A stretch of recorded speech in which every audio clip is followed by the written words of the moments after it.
Hola a todos, hoy comenzamos con una nueva serie totalmente diferente. La voy a titular Grandes Operaciones Militares Británicas. Quiero empezar por una operación muy famosa que relanzó al Shah en los años 80. Me refiero a la Operación Nimrod. La historia de la que vamos a hablar hoy tiene su contexto en la Revolución iraní de 1979, también conocida como la Revolución Islámica. Esta desembocó en el derrocamiento de la dinastía Pahlaví bajo el Shah Mohammad Reza Pahlaví, que tenía un fuerte apoyo de Reino Unido y Estados Unidos. Como resultado de la revuelta se instauró la República Islámica del Ayatollah Khomeini, que continúa hasta nuestros días. Este pasaje de la historia comienza en la mañana del 30 de abril de 1980, concretamente a las 11:30 del mismo día. Un grupo de hombres armados hasta los dientes entran por la puerta principal del edificio residencial de Prince Gate en Londres. Este edificio no era otro que la Embajada de Irán. En el interior de la embajada se encontraban 19 iraníes y 7 hombres no iraníes, entre ellos 2 periodistas de la BBC y el jefe de policía Trevor Locke. Trevor rápidamente consiguió transmitir un mensaje a Scotland Yard e inmediatamente el edificio fue rodeado por miembros de la D-11 con tiradores del C-13, una escuadra antiterrorista, y miembros del C-7 de Scotland Yard, que era un grupo de apoyo. A las 3:25 de la tarde, los terroristas se autodenominaron Grupo de Mártires, opositores al régimen islámico instaurado por el Ayatollah Khomeini. Entre sus exigencias estaba la liberación de 91 prisioneros encarcelados en Irán y el traslado a Londres de los mismos, dando 24 horas para que su petición fuera atendida. Si al día siguiente no se atendía su propuesta, la embajada sería volada y los rehenes asesinados. En la primera hora, el desconcierto era máximo. No se sabía exactamente cuántos rehenes se encontraban en el interior, ni el número de asaltantes. Mientras se iniciaban las conversaciones, un equipo del SAS estaba barajando otras opciones. Para ello se construyó un modelo a escala de la embajada.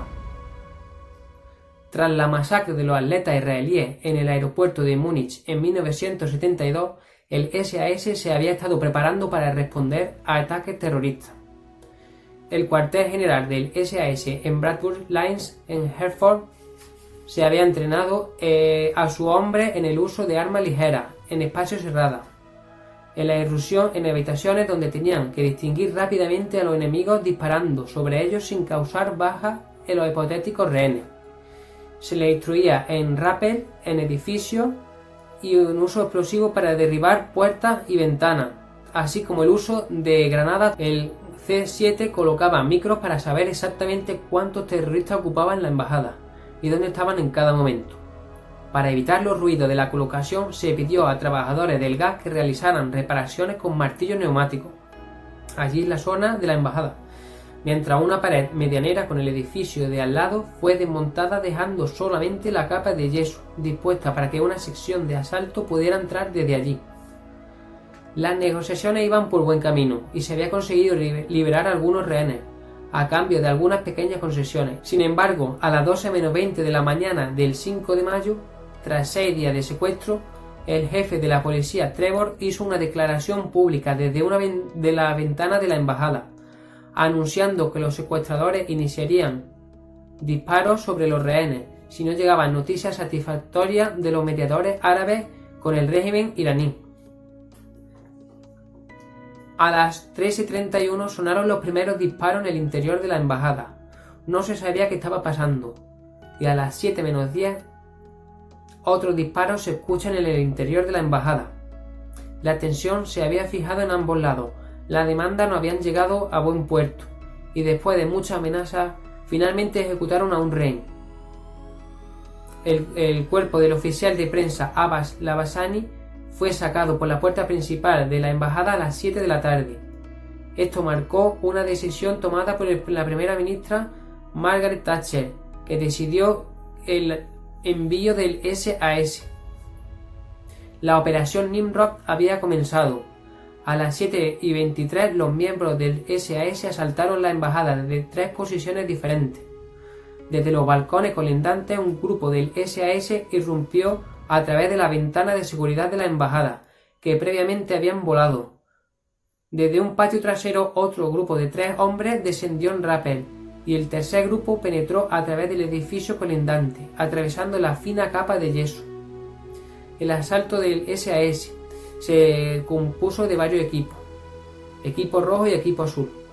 Ambos equipos recibieron la orden de comenzar su ataque simultáneamente, bajo el nombre en clave de Operación Nimrod. A las 7:23, un grupo de 4 hombres del equipo rojo descendió desde el techo hacia la parte baja del edificio, en la parte trasera. La detonación de la granada aturdidora iba a coincidir con la entrada y la detonación de explosivos en el edificio a través de la ventana del segundo piso. Sin embargo, su descenso no había salido de acuerdo al plan, y el sargento líder de los que descendían se enredó en su cuerda. Al tratar de ayudarlo, uno de los soldados había roto accidentalmente una ventana con el pie. El ruido de la ventana que se rompía alertó a Oan, que estaba en la primera planta comunicándose con los negociadores de la policía. Se aproximó a investigar. Los soldados no pudieron utilizar explosivos por miedo a herir a su sargento, pero se la arreglaron para abrirse camino en la embajada. Después de que los primeros 3 soldados entraran, se inició un incendio que se trasladó hasta las cortinas y fuera de la ventana del segundo piso, quemando gravemente al sargento. La segunda oleada del descenso le cortó la cuerda y este cayó al balcón de abajo antes de entrar en la embajada, por detrás del resto de su equipo. Un poco por detrás del equipo rojo, el equipo azul hizo detonar explosivos en una ventana del primer piso, forzando a Sim Harris, que se había quedado solo en el cuarto, a ponerse a cubierto. Gran parte de la operación se llevó a cabo a la vista de los periodistas reunidos y fue transmitido por televisión. Mientras los soldados salieron al rellano del primer piso, Locke abordó a Oan para evitar que atacara a los hombres del SAS. Oan, que continuaba armado, fue abatido por una ráfaga de subfusil. Mientras tanto, más equipos entraron en la embajada a través de la puerta trasera y se hicieron camino a la planta baja y sótano. El SAS comenzó la evacuación de los rehenes, ayudándolo a bajar la escalera hacia la puerta trasera de la embajada. 2 de los terroristas se escondían entre los rehenes. Uno de ellos llevaba una granada de mano cuando fue identificado. Un soldado del SAS, que fue incapaz de disparar por temor a darle a un rehén, empujó al terrorista de la granada de mano a la parte inferior de la escalera, donde los otros soldados lo abatieron. El ataque trasero también comenzó a las 7:23. Una carga explosiva fue arrojada por la escalera desde la embajada, desde un tragaluz. La explosión resultante y la confusión fue la señal para que el SAS entrara con 8 hombres. Lo harían descendiendo por 2 cuerdas del techo en la parte trasera del edificio, pero uno de los hombres se enredó en sus cuerdas. Esto significó que los demás inmediatamente debajo de él no podrían continuar con la operación, de manera que tuvieron que utilizar otros medios para entrar. En su lugar arrojaron granadas de aturdimiento y luego entraron en la embajada. El asalto frontal. Al mismo tiempo, otro equipo de asalto utilizó carga de marco para volar en la ventana en frente de la embajada. Esto fue la explosión que se vio en la televisión. Se estuvo a punto de ir a Sim Harris de la BBC, uno de los rehenes que se había quedado en la sala frontal escapando cuando comenzó el asalto. La sala se incendió y Harris fue llevada a un lugar seguro. Mientras tanto, Trevor Locke, el policía que había estado de guardia en la embajada, estaba solo con Salim, el líder de los terroristas. Cuando un hombre del SAS apareció en la ventana, Locke le hizo un placaje de rugby, deteniéndolo en su intento de disparar contra el hombre del SAS. El soldado del SAS irrumpió en la ventana y le disparó. Locke fue aclamado como un héroe y más tarde recibió la Cruz de San Jorge por sus acciones. En medio de la confusión y de las explosiones, los hombres armados en el segundo piso abrieron fuego contra los rehenes. Un rehén, Ali Akbar Samadzaseh, murió y otros 2 resultaron heridos. El SAS irrumpió en la sala y exigió que los terroristas fuesen identificados, matando a 2. El SAS agrupó a los rehenes fuera del edificio en llamas. Fuera de la embajada, los rehenes fueron llevados a ambulancia. Un sexto hombre armado fue identificado entre ellos y fue detenido por la policía. La operación Nimrod había durado menos de 15 minutos y el resultado fue 5 de los 6 hombres armados muertos y 19 rehenes a salvo. Trevor Locke fue condecorado con la Medalla de San Jorge, el segundo más alto honor civil del Reino Unido, por su conducta y por hacer frente a Oan durante el asalto del SAS. El sargento Tommy Palmer fue galardonado con la Medalla de la Reina Gallantry por su participación en el asalto, evitando que se lanzara una granada entre los rehenes. El sargento que fue sorprendido en el descenso Rappel fue atendido en el hospital de San Esteban en Fulham. Sufrió quemaduras graves en sus piernas, pero su recuperación fue completa. El gobierno iraní dio gracias al gobierno británico por la acción perseverante de sus fuerzas de policía durante el evento de la injusta toma de rehenes en la embajada. Después del asalto, la policía llevó a cabo una investigación sobre el asalto y la muerte de los 2 rehenes y 5 terroristas, incluyendo al SAS. Las armas fueron examinadas. Al día siguiente, los mismos soldados fueron interrogados en la base del regimiento de Hertford por la policía. Hubo controversia sobre la muerte de 2 terroristas en la sala de Telex. Los 2 soldados del SAS fueron investigados y se alcanzó el veredicto de que fueron homicidios justificables o asesinato legal, según la ley británica. Fawzi Nehat sobrevivió al asalto del SAS. Fue arrestado y fue juzgado siendo declarado culpable y condenado a cadena perpetua por su participación en el secuestro de la embajada. Tuvo opción a la libertad condicional en 2005, aunque como extranjero normalmente habría sido inmediatamente deportado a su país. El artículo 3 de la Ley de los Derechos Humanos de 1998 incorpora el Convenio Europeo de Derechos Humanos en la legislación británica. Este prohíbe la expulsión en los casos en que la persona deportada probablemente sería torturada o ejecutada en su país de origen. Nehat fue puesto en libertad condicional en 2008 y se le concedió permiso de residencia en el Reino Unido, pero no se le dio asilo político. El Ministerio del Interior emitió un comunicado diciendo: "Nosotros no damos el estatuto de refugiado terrorista condenado. Nuestro objetivo es deportar a la gente lo más rápido posible, pero la ley nos obliga a obtener primero garantías de que la persona que está siendo devuelta no se enfrenta a una muerte segura".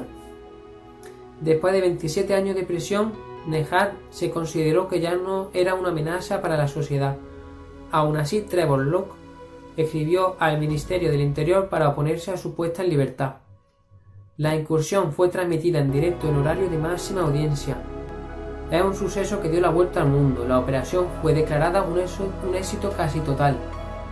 La operación Nimrod lanzó al estrellato al SAS, que era muy desconocido debido a la naturaleza secreta de sus operaciones. El regimiento no estaba contento con su fama, pero lo relanzó cuando estaba a punto de su desaparición. La composición del 22º SAS, el único regimiento regular del regimiento, estaba abierto exclusivamente a los soldados que ya servían en el ejército británico. Pero el regimiento también cuenta con 2 regimientos voluntarios del ejército territorial, el 21 SAS y el 23 SAS.